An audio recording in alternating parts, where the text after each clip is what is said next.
Me like back when I say me play dice. Jam it up o'clock on the dots. Until I get my dad for God to you. He's a forgetting that you be money boss.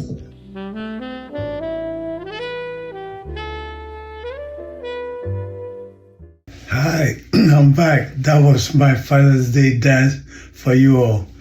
I'm doing this episode on Father's Day, and I want to wish all the fathers a happy Father's Day. You know, the father's job is so critical. The good book tells us that we're the pillars of the family.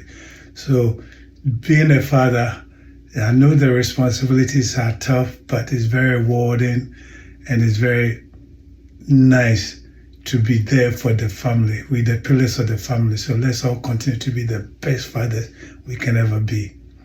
Anyway, happy Father's Day again. When I left off the last episode, I'm continuing the journey, and I call this episode Coming to America. Here I am, finished high school with a scholarship, athletic scholarship, full in hand to the United States of America to continue my education and my athletic career. And then I didn't have a better sense but to arrive in the middle of winter, December 6, 1970, I arrived at O'Hare Airport, very cold, and I'm seeing the snow for the first time. I said, hey boy, how are you gonna leave your warm weather to come to this cold weather? Anyway, I get to Charleston, Illinois, I've settled down, classes start, and with classes starting also means I have to start my other job, which is athletics. Man, I realized it was a job when practice started, and I realized that we have to practice every day from about 2 to 5. So they don't give you the scholarship for nothing.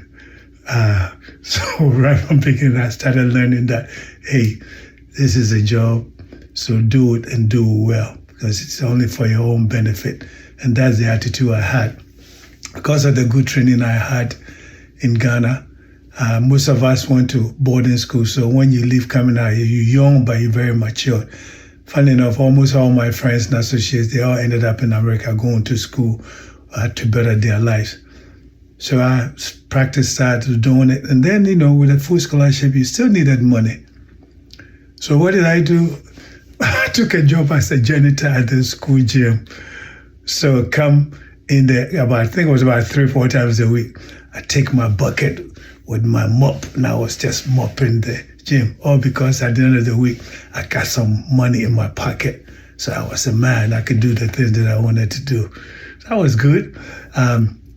My teammates in the athletic field were excellent. My coach was super, Coach O'Brien of blessed memory. He took me as his son because I had no parents there, and I didn't disappoint. I kept getting better and better and better in athletics because, there in the States is practice and competition. So we always have to practice every day, come rain, shine, or whatever. In wintertime, we do the indoor, and the summertime, we do the outdoor.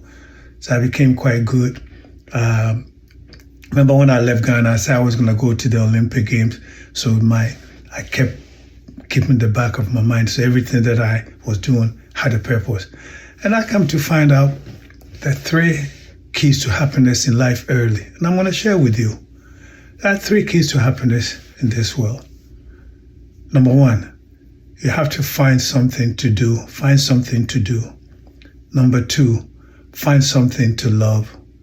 And number 3, find something to look forward to. See, this 3 principles, find something to do, find something to love, and find something to look forward to, can be applied to any aspect of your life.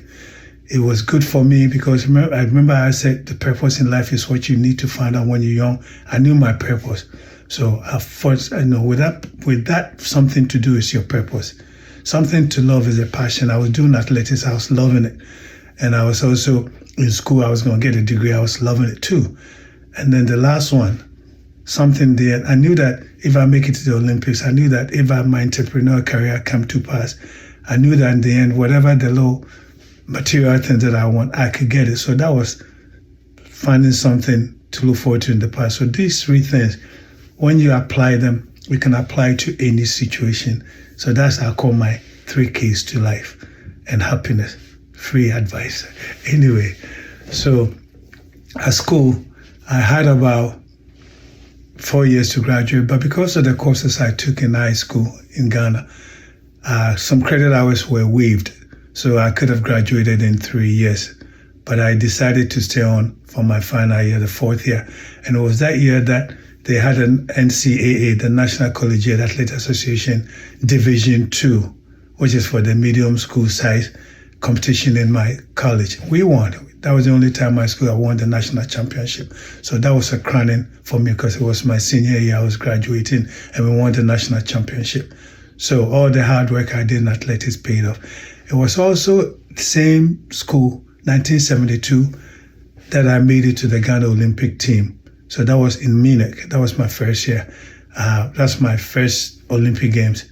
So my dream had come through, So looking back, the more beyond thing keep coming back. So, okay, so you achieve, you're doing your education. Now you've done the Olympic Games in Montreal. So what's next? And what's next is what I'll be talking about as we go ahead. So college campus was good. The friends I had, my black brothers, friends I still have them today. We still talk today. So I learned also that relationship is critical. If you're going to have abundance of happiness in life, you have to cultivate your relationship. It's through the relationship that you can have the good friends, and with the good friends that will come your mastermind in all that you do.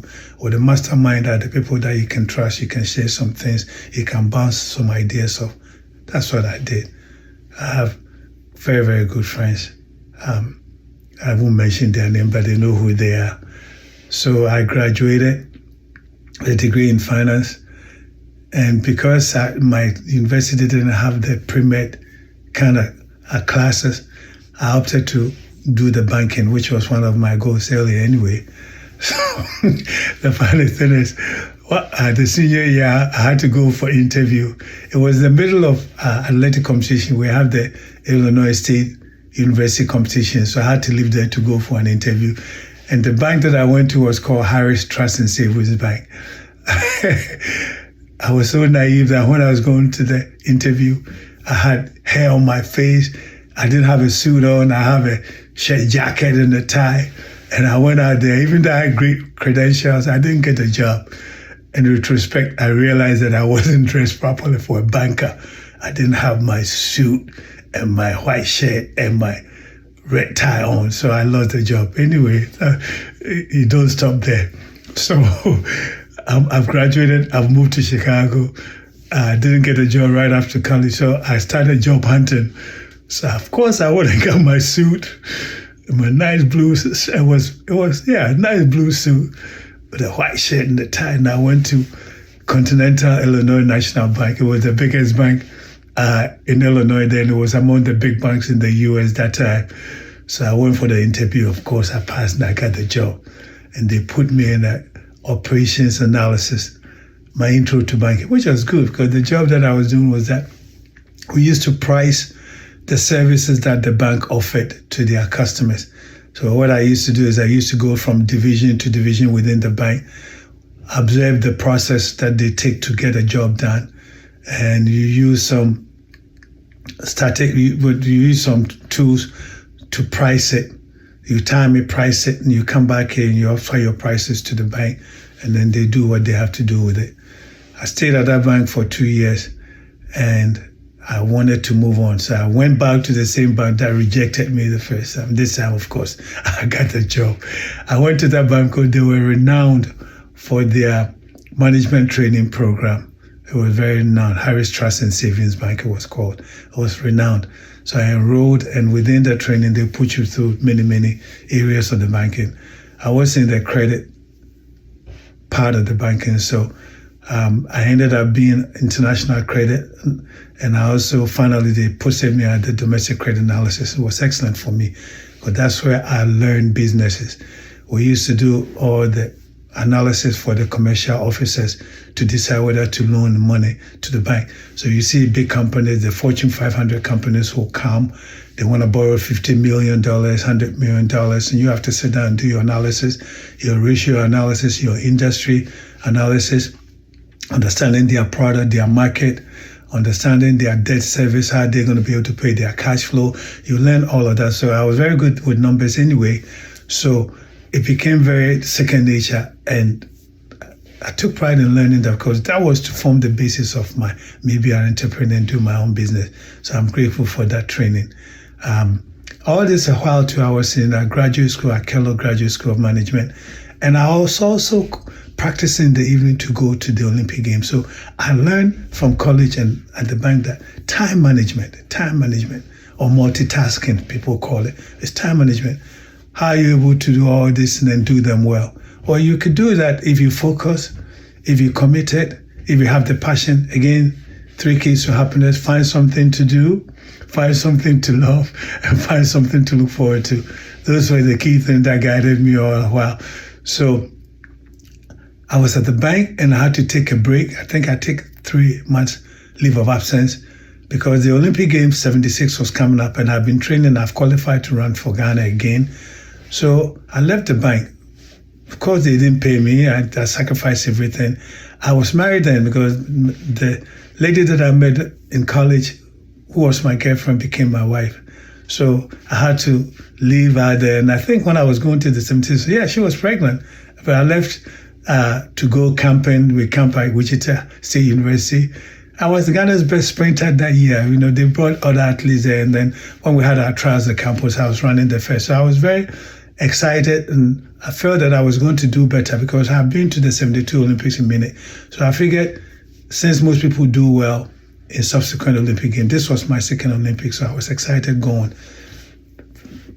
We went to Montreal finally, and 2 days, just 2 days before the competition starts, the African countries decide to pull out. Why? Because of the apartheid that was being practiced in South Africa. And I think South Africa had gone and played rugby with New Zealand, and the African countries wanted the Olympic Committee to boycott South Africa, to eliminate them from the games, and they wouldn't do that. So they quit. Man, can you imagine? 4 years of sacrifice, gave up everything just to go and compete, and at the last minute, it's canceled. So I learned then that man proposes, God disposes. So I wasn't bitter because I've achieved my goal, which was to make it there. But I was disappointed because I didn't get a chance to at least see how best I could do. It became a life lesson that you do the best you can, and you keep the faith, and you keep on. Whatever transpires is part of the life, and you don't get down. What I did do though was quit athletics. I was about 27, prime of my time. I could have probably gone, but I quit because I'm done with it. And I was in grad school. I said, let me concentrate, finish grad school, and then think about my entrepreneurial career. So that's how my school days started. And then after I graduated from Kellogg, that was in 1977. Yeah, 77. I left the Harris Bank and went to my third bank, which was a French bank called Credit Lyonnais. They had hired me as their credit manager in charge of all the credit area. But at that time, I started my business on the side because I met my partner at Washington at the Harris Bank, and we had started thinking about what we would do. And one of the first things that we did was we came up with what we call the idea book. We used to carry this notebook with us all the time, and within it, we were just putting ideas down. We had different sections. We have management tips section. We have finance section. We have affirmation sections. We have marketing sections. We have all kind of different sections. Because you know why? Because the mind thinks about so many things. So when you don't capture it, you will forget, and you'll never get it back the same way that it came to you in the first place. So we put a whole bunch of different business ideas together in this idea book. And finally, we decided that haircare business was good because it was in the infancy and there were a few companies doing it. It was great in Africa, it was great in America. So we formed our company at that time in 1977 called AFAM Concept Inc., African American Concept. That was in 1977. So we were the first guys to coin the term African American. So our company was called AFAM Concept Inc. And the idea behind it was to bring the best of both African America for the mutual benefit of both continents. That's how we started. Once we decided to do hair care, we did the smartest thing. We decided to go look for mentoring. So we went and talked to Mr. John Johnson, who was the owner of Ebony and Jade magazine, also Fashion Fair. We also went to talk to Mr. George Johnson, who owned Johnson Product, the makers of Foshin. We also went to talk to Mr. Dudley of Dudley Products. We sought some counseling and mentoring, and it was excellent. It guided us in the right direction. So in the beginning, we were going to be distributors for other people's products. So a customer of Mr. Washington at the Harris Bank, we went to talk to him. Sonny was his name, very successful businessman. We shared with him what we wanted to do. He said, but why would you guys go and distribute somebody's product? Why don't you go and start your own business? Why don't you go and start your own brand?